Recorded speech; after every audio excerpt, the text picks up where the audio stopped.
Well, build my gallows and build them high. Makes a long time climbing before I die. I want the chance that's built in his eye. Well, they gave me bars, but I can see between to a dusty yard and a long gone green. They call that freedom, if you know what I mean. And I drown my sorrows, but the whiskey's gone. I'm sober. Hello everybody, welcome to Quick Bang. This is after Hibs have cruised past Motherwell in the Scottish Cup quarter-final. First up, right, we've got a busy night, so first up, Andy, what was your, how do you make sense of that? Well, it was a marathon, wasn't it? It was a marathon. It looked like it was going to be a sprint after 80 minutes. And then we've conceded two soft goals for me. The first one doesn't look like he's even trying to shoot. He's trying to caress it back into the middle of the area. It's went in the back of the net. Second one was dodgy from our point of view. But I have to take it on the whole and say we were very positive for the majority of the game, including the second half extra time. I really enjoyed watching us for the first 80 minutes. And Doidge, that's 9 goals now in 8 Scottish Cup games and 2 assists. Now that he's a big man for the Scottish Cup. The most important thing for the Scottish Cup is to get through, and we've done it. Aye, happy days. Raymond, I think your film's playing in the background there. If you either go a mute or kill the sound on your on. No, I've not got any sound on at all. Oh, is there no on that? No, there's no sound here at all. Is somebody acting out the Great Escape? Darren, what was your take on the game, mate? I think first half we pinned back Motherwell quite a bit. I mean, there wasn't much Motherwell could really do in the first half.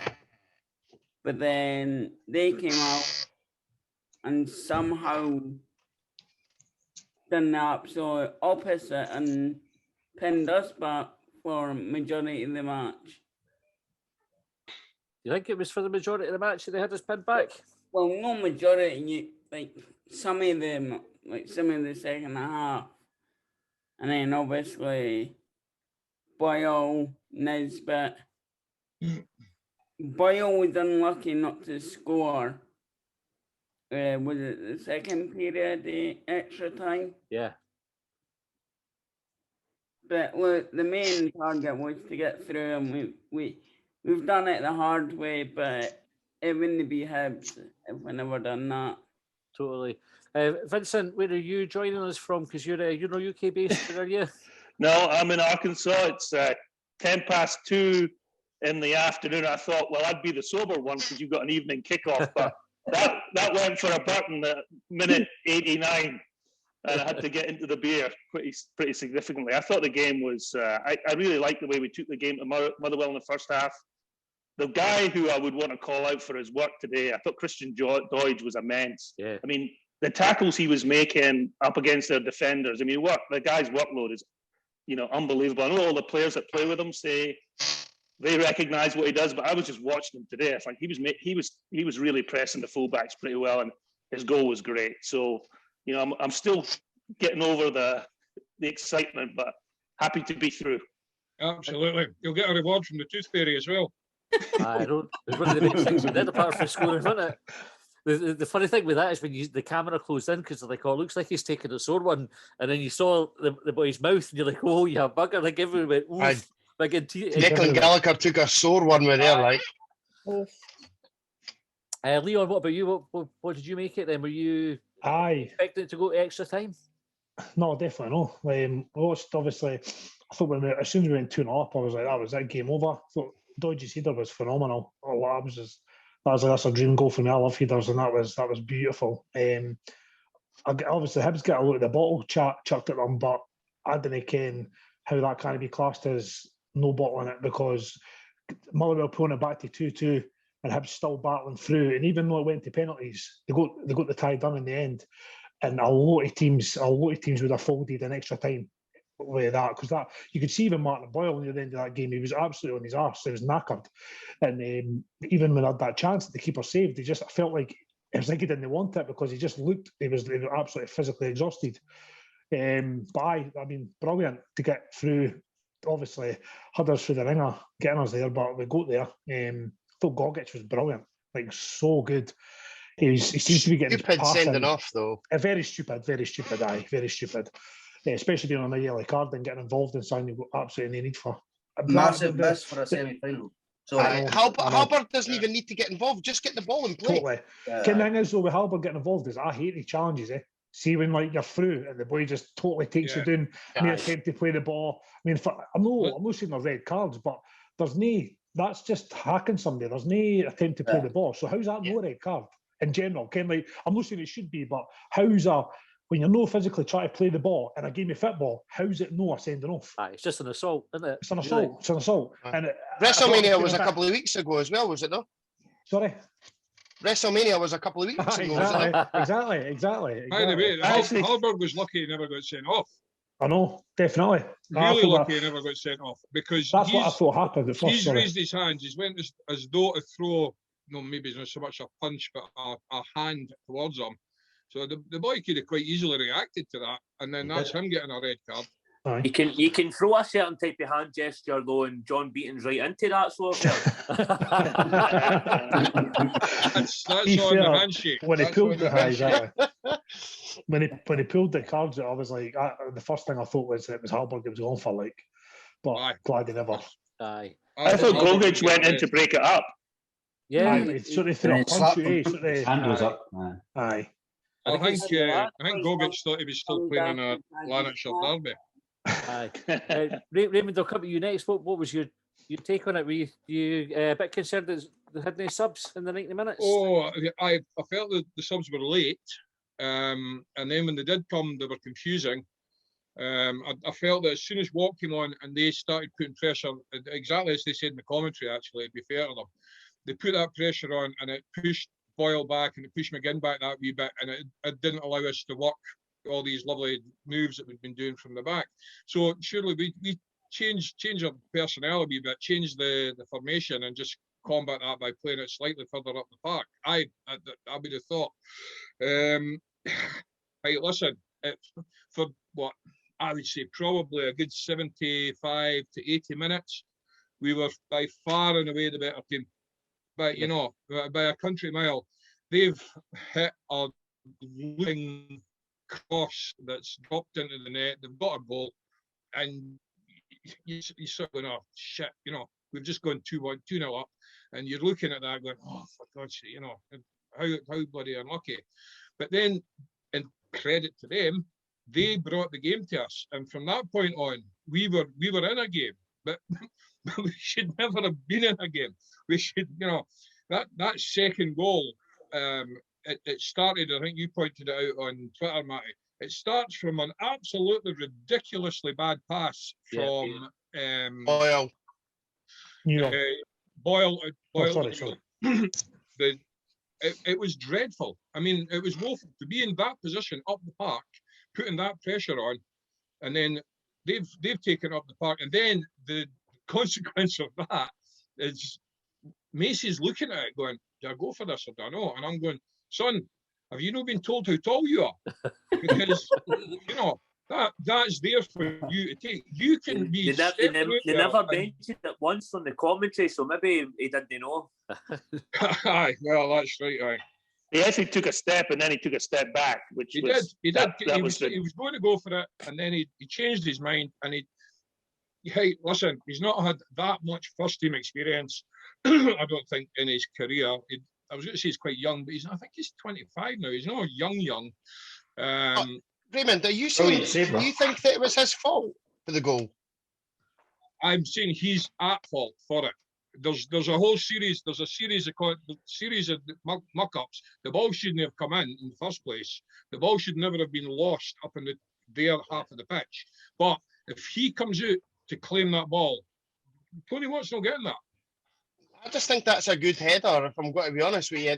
Even Boyle makes it actually all the way back and doesn't make a challenge. It's one of those ones, I think, where the cross comes in and it's in the air for a while. And yeah, I think it's 6 and 2 3s. Some keepers will come for that and some keepers will no.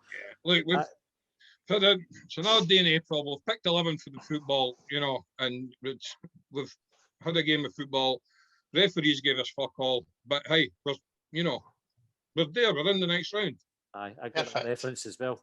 Aye, Happy days. Lee, what was your take on it, mate? Exhausting. Is probably the way to put it. I thought we were fairly comfortable up until we scored the first goal. I didn't think Motherwell were really in the game at all. The second goal, obviously, we were thinking, right, great, this is good. But it was kind of, I don't know if you agree or no, but it was kind of on the break a bit because Motherwell were starting to get into the game a bit. And when they started to change it, but when we went 2-0 up, you're thinking, right, okay, all we need to do is see it out. But like most games this season at Easter Road, the last 10 minutes, we just crumble.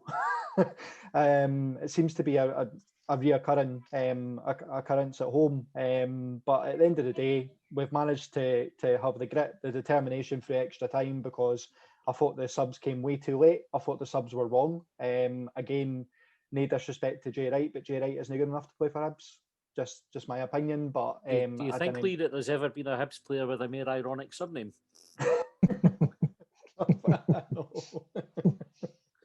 Ali Brazil. Good shout. Leon, you've got your hand up. I'll go to you and then I'll pick up with Tracy. I was just going to ask a few of the folk as written on here tonight if would any of you take Tony Watt at Hibs? Just again, I'm not trying. I quite like him, and I mean, no, I would get him cut the dress. He's tainted with maroon blood. Fair point. Taken. Come to fuck. Not very good. We struggle with him. We struggle with him. He's a great man having your team because he's an absolute menace. He's a pest. He winds up the opposition. He gets in their face. He's a fantastic player to have on your team, and he's a dreadful player to play against. He's a great striker. He's that kind of guy. Pardon? I would say Christian Doidge, is the same type of player. I think Doidge is better. Yeah, Doidge is better for me. I agree. Doidge's a better player, without a doubt. Doidge scored more goals, more than one goal this year. Aye. Tracy, what did you make of the game? Yeah, pretty much what everyone said. You know, I didn't think we were troubled at all, especially the first half. Second half, obviously, we get our goals. I'm actually lost track of the whole game because the end of it was just so stressful. But yeah, I thought Doidge's header was fantastic. It was tough for Jackson to get on the score sheet as well because even the game during the week, he worked so hard to try and get a goal. So it was good that this obviously came off for him today. He was offside for it? No, I think it was maybe. I think it was close, but I think Did you think it was a penalty shoot on him as well? He got pulled, or as he was like, he got pulled back for the first ball into the box. He didn't to get back up. I think Beaton joked his foot though, so there was no chance you were getting it. Very true. We weren't getting anything today, honestly. I'm surprised nobody's phoned the council about the noise. Shouting at the referee. I wouldn't like to repeat what I said. But yeah, no, I didn't think they were troubling us. And then all of a sudden, the first goal goes in. Just feel it was 2 errors leading up to the goals by us. And we were really in control of it. And as you know, Lee said, all we had to do was see it out. But it's just one of those ones where you're just like, oh, God, here we go. I've not seen any one of the penalties.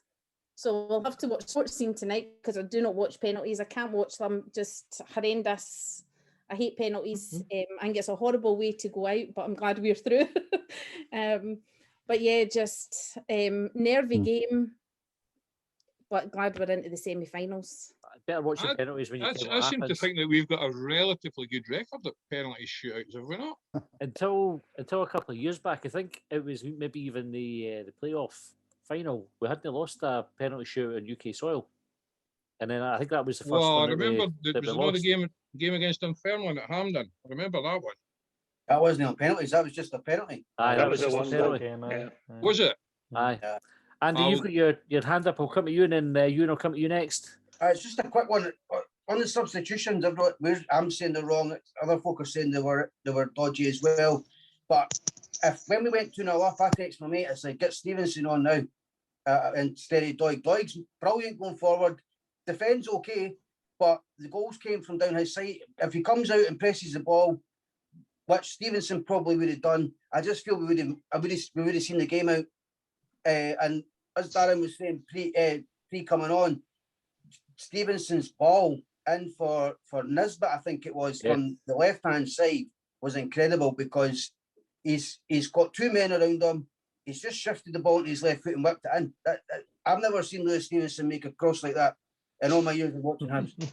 It was a feat. I've been the world's worst for accusing him of not being able to use his left foot because he can't use his left foot, but he did it there, and he's done it once again, another time this season as well. So I'm wrong, he's right, and thank God for that.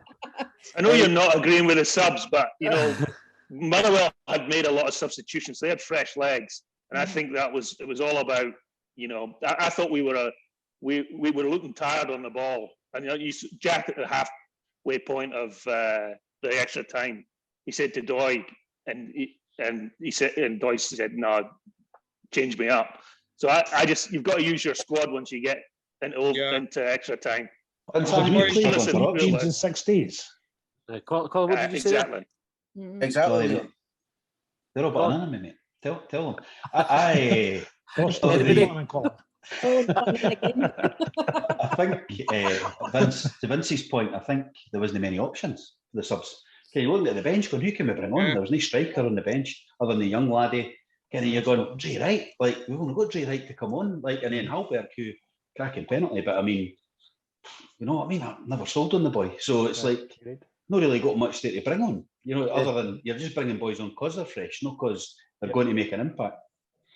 They had done extra 2 days as well, of course, didn't they? I think they'd played on the Friday, we'd played on the Sunday. There was a point in I think it was the extra time where we got the breakaway, and it was Joe Newell was breaking through, and all he has to do is slide the ball through on his left-hand side, past the defender, and he looked like he was haggard running for the ball anyway. He looked absolutely haggard. He got there and then elected to use the outside of his left boot instead of using his right foot, which would have took it into his path, you know. And I think that was just tired. It was just a tired choice, a tired decision, you know. He was knackered. Aye. Ewan, what did you welcome to the show? What did you make of the game? Well, I didn't watch it. I was listening to it on the radio.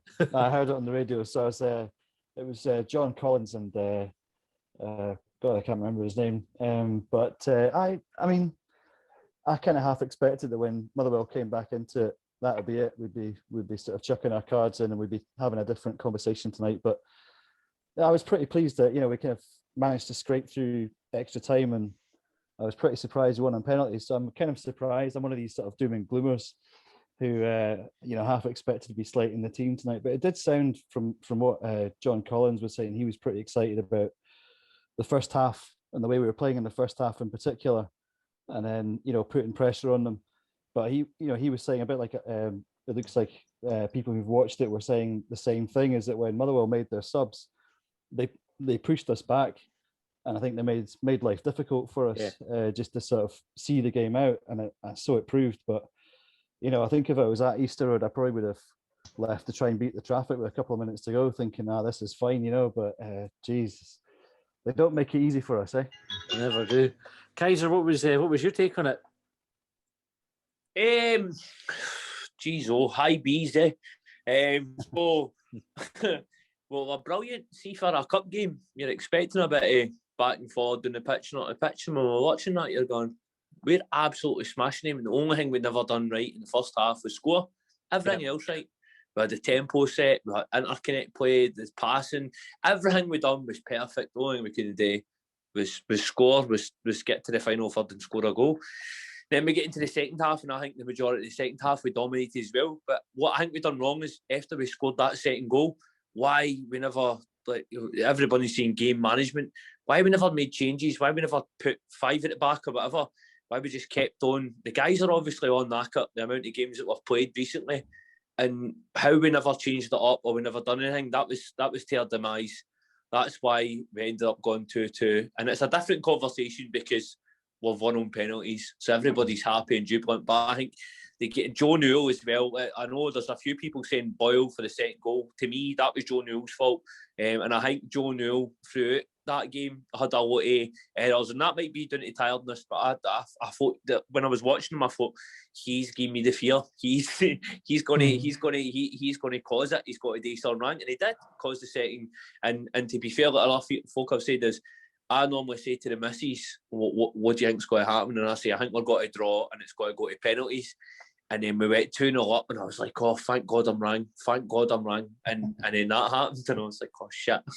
But no, I didn't think, after we went 2-2, I didn't think we were going to win the penalties, but I'm chuffed to bits that we've went through, but it shouldn't have been that hard. It really shouldn't have. And I think a wee bit of game management and maybe a few changes and doing things the right way. I understand, though, we have played a lot of games recently, and I know that's going to have an impact on the players, but that is when you've got to manage the game differently and when you've got to bring subs on right at the death when we've done it. When's the next game? Is that on Saturday next week? Next Saturday.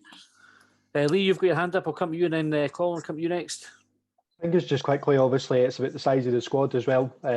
Obviously, with what we had on the bench today, there is quality there, but I think that's where we need to improve in the summer. Even if he wants to keep the same kind of size of a squad, that's fine, but we need to have a quality replacement to come off the bench and potentially change the game, as Kaiser just said. So I'm really hoping that's definitely something that we're going to look at strongly in the summer. You think even if we had Cadden and Murphy available, would it be a bit extra quality come off the bench rather than what we had there? Colin, you're up next. What was your takeaway for it? I thought first half, although we were a better team, I didn't think we were going to score. We put a couple of cracking balls across the box, but again, nobody tapped them in. I don't know how many times we say that when we're on these calls every week. There was two that I remember that were cracking. There might have been more, that just nobody there to tap it in. I disagree with Kaiser. I didn't think there was much tempo in the first half. I thought we felt really slow. Although we had all the possession and that, I didn't feel like we were pressing. And I thought they kept Boyle quiet, which obviously probably helped with that. That's why we were so slow. Then we went 2-0 up. I thought Deutsch cracking header. I think that's him scored in every round, so he's on for everyone. But once we got the second, we all switched off. I switched off in the house. I was texting you, and that was the, you know what I mean. That was everybody switched off, and then next thing they've scored, and I'm like, shit, 2-1, and that was that back on. But Macy made a cracking save that nobody's mentioned. I think the commentator even was claiming goal almost. The boy was almost jumping into the crowd to celebrate it. You know what I mean? It was cracking save, as much as somebody, might blame him for the goal. Brilliant save there. And then just threw it away. But we've already said about the subs. That was lucky. You've mentioned the boys that are missing. That's why McGuinness, another one. Was he on the bench, McGuinness? McGuinness was on the bench. He was on. So I thought, again, he never even got a sniff. It's like Ross likes there's 13 or 14 of them he likes, and that's it. I thought Gogic was brilliant, bar the red card. Pochus had a great game, and Big Boz to go and take that penalty and just roll the keeper the wrong way for a centre half. So the only worry I've got is the amount of yellow cards was picked up in this tournament. Feels like loads. So I don't know who's going to be available in the semi-final. Bear in mind, we've only got a wee squad, and there must be a load of them on a yellow. Yeah, I think you're right. I think there must be suspensions, quite a few suspensions. Did they get wiped for the semi? They get wiped for the semi in the final, did they I'm not? sure there's a point where they get wiped. Yeah, they do, aye. They get wiped in the semi. I think so. I could be wrong. I would have thought it would be the final, maybe. There was because there was obviously big names missed finals in the past, but no, the semi-final, I wouldn't have thought. We've only played 2 or 3 games. I wouldn't have thought you would miss. But I don't know. But we've picked up a load of yellow cards throughout, and Gogic obviously missed the next game. Or will he? Will he miss the next league game? No. We were talking about that before we came on. I'm sure it'll be in the cup. It's a straight red, It's a straight red. He would miss the league game, 2 yellows. He'll miss the next cup game. What do you think of the referee calling just singling out Gogic like that? Like, he's obviously booked the 2 antagonists in it with Halberg and the Motherwell boy, but then the only other player that he's picked out for a booking there was Gogic. See, I think he raised his hands though. I was worried he was going to get straight red. I think he was. I know that matters. It looked like he did pushing Gallagher though, didn't he? He did book Gallagher. He booked Gallagher and Gogic, aye. Because Gogic's hands were up, and it's always a danger when you lift your hands. Again, he never done it. He never threw a punch on the hands. Especially on a yellow. You can't expect anything else for John Beaton, though. He's shite. He's a shite referee. He always has been. He was terrible. He might as well jump about with his fucking sash on. It wasn't the ref that booked him, so to speak. It was either the linesman or the fourth official. Of a suspicion, it was the fourth official because he's looking across and he's speaking, and you can hear him. He's listening to what's been said from the sideline, and I think it was the fourth official that said, "Hibs number 13," and that was that. That was that. He's useless as well then. Grass. I They mean, never booked that boy for swinging the. where he's standing. Which boy? So yeah, I was talking about the boy. I can't remember who was running through, but Campbell took a swing at somebody in the first half. Aye, and the commentator saying, "Oh, Mikey Stewart's gone." I can't remember who it was. But it was and Mikey Stewart's gone. Well, they never connected, so it's not. I'm sure the rules talk about intent in that, like. But they've got some bias against Hibs in a way. I'm not just imagining it. Like, Mikey Stewart's getting worse. I like Mikey Stewart, but I was the same. Did you hear his? Did you hear his off the boil comment? Ha ha ha! That was brilliant, wasn't it? Do we not have anybody in that presentation wise, like on for television, and that we have connections? Did you hear about them? Hibs playing narrow as well. Hibs always playing narrow, and you're going, well, there you go. Look at the goal. Was that narrow, mate? Aye. It wasn't narrow. It's madness when Boyle's your main man, eh? I know. Dave, I'll come to you last up. What was your how was your barbecue? First of all, you enjoying yourself? Am I on last? Aye, you last up. That's pish, yeah. Aye. You don't get to see it. Unless they said Tremendous. Right, so the barbecue was tremendous, and I'm just having loads of cocktails, so it's great. So, which gets us through the game. The first 70 minutes, I thought we were very good. I thought that, as Raymond and Kaiser have said, I loved the tempo. Absolutely loved it. I thought we were really going at them. We kept away from the middle of the park, which was really important. Like Motherwell are really strong in the middle, and Campbell's a tremendous player, right? And a player we should sign, right? Yes. He's got so much ability in the middle of the park, right? People say, "Oh, how does he fit in?" Well, I tell you what, Newell and Irving didn't run around tackling and winning the ball, right? And then play passes. Godric tackles and wins the ball, but he doesn't play the passes, right? Campbell is an absolute tremendous player, and that's why we played the ball wide for the majority of the first 60, 70 minutes, right? Yep. And we absolutely dominated for that point in the game. Yeah, right? On top of everything else, he's also a consummate professional. He's the first one in the gym, he's the first one in training, Raymond. He's the last one away. Everybody says the same things about him. He said they cannot recommend him highly enough. I totally agree. Somebody mute Raymond. Come on, he's been on too much tonight. Right? Just buzzing. I'm just buzzing. I think your comments have been tremendous tonight, right? But the last 10 minutes, and again, it's been touched on, you've got to make a sub. So when you get 2-0 up, right, then you take a quick break. Right? Anybody that's done any kind of coaching, like, oh, you're 2-0 up, let's a wee breather here quickly, right? Let's see how we can change it again, right? The two front players in the middle three look tired. Look really tired. Newell should have been off then, right? And you get a player on whether it's McGuinness or Hallberg. And for me, Hallberg was really good when he came on. Settled the game down, found the passes, right? Dictated the play a bit more, and that's what we wanted, right? But it's just waiting too long to make those changes. We should never have went to extra time, and that's a big mistake. The manager, and he has to take it on the chin. Right, for me, that's just a mistake. There's no getting away from it. Right, they weren't better than us in that time. Right, it's just a mistake from us. When we get into extra time, it's just there's not much going on. You're just trying to. It felt a bit like Hibs were trying to get to penalties because I know we're bringing on Doig. Obviously, was I only assume was injured, so you're bringing on Stevenson, right? We weren't going for it as much as I thought we would in that extra time period. Right. And then when you get to penalties, the one player I wanted to score that winning penalty was Porteous. Right. That is absolute quality from the laddie. Right. He's been put up there on a pedestal by a lot of Hibs fans and a lot of commentators and all the rest of it over the last couple of seasons. He's had a downturn and he's coming back up to a game. And for me, he was outstanding today. Him and Godric were the best player in he was. Right. They were absolutely outstanding. Outstanding. And that's it.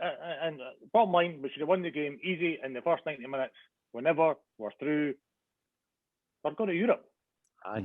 We're going to Europe. Makes it we're going to win the Europa League. penalties. How many cocktails you had? Diesel cocktails. There we go. Let's Hey, just arrived on my desk. Wrong colour. Let's go to France. It's the wrong colour. That's a maroon cup getting lifted. Boo. They didn't lift the cup, so It's just pink, black.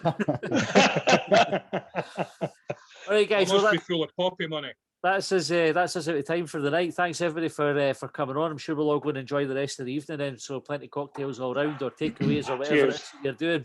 Look forward to the semi-final. Hopefully we get a kind draw and then we can look forward to the final. When is the draw? Does anybody know? Monday, isn't it? Monday, Just, is it? Monday after the last game. You're in injury Monday time night. here, Colin. Aye, wrong place, eh? Okay. Google it. Right, thanks everybody for coming on. We'll catch you for the next one. County line I pledged upon. Well, they trailed me down when I broke free. I drank all the whiskey in Tennessee.